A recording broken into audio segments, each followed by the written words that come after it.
Thank you all for joining me. I really appreciate it. Hi. I can't. So first of all, I love the film. It reminds me of like those old whodunits, and it's so stylish and slick and such just a great thriller. So kudos to you all for that. Kate, if I may start with you, Kathryn, I heard that you took the role without having read the entire script. Is that accurate?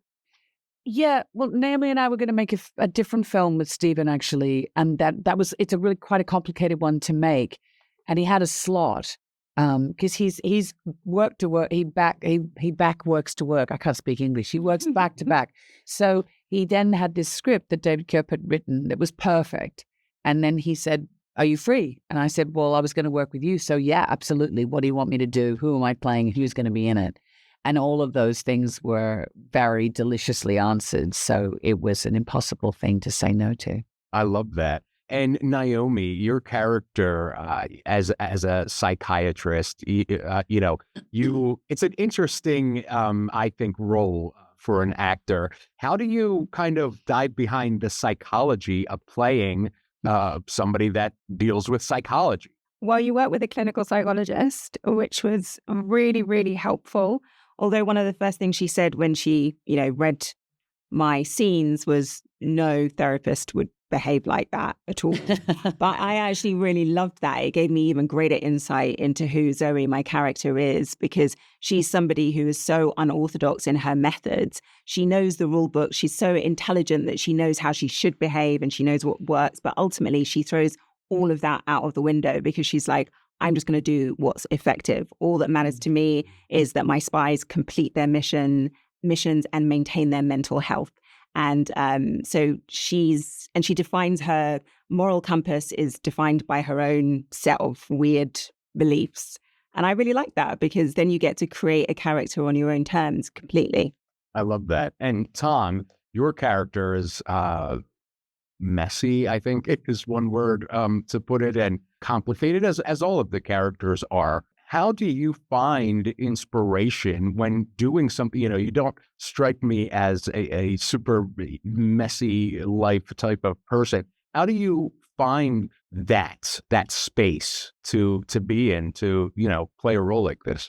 I think everyone's been in some place like that at some point in their life. And yeah, so he's very human to me.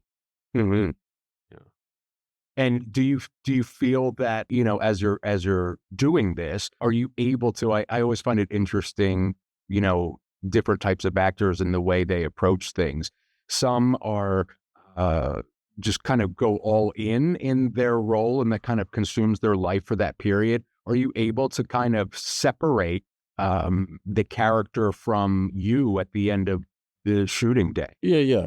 But there's there's a magical if in anything. But if you're playing somebody who's been spiked with a drug that is also an invented drug that, is whatever we want it to be.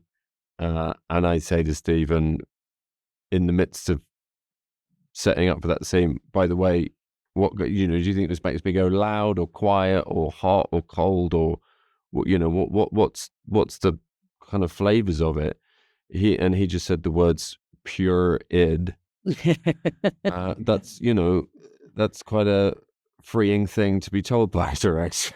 Just go for pure id. Yeah. And it comes across great from all of you. Kate, as you're reading the script, and really for all of you, it's so, as a viewer, I'm like at the edge of my seat the entire time. What's going to happen next? Who's going to say what? What's going to go on? Or do you have that same excitement reading the script, or do you read it from a place of where my character is going to be coming from? I think I'm a really good audience.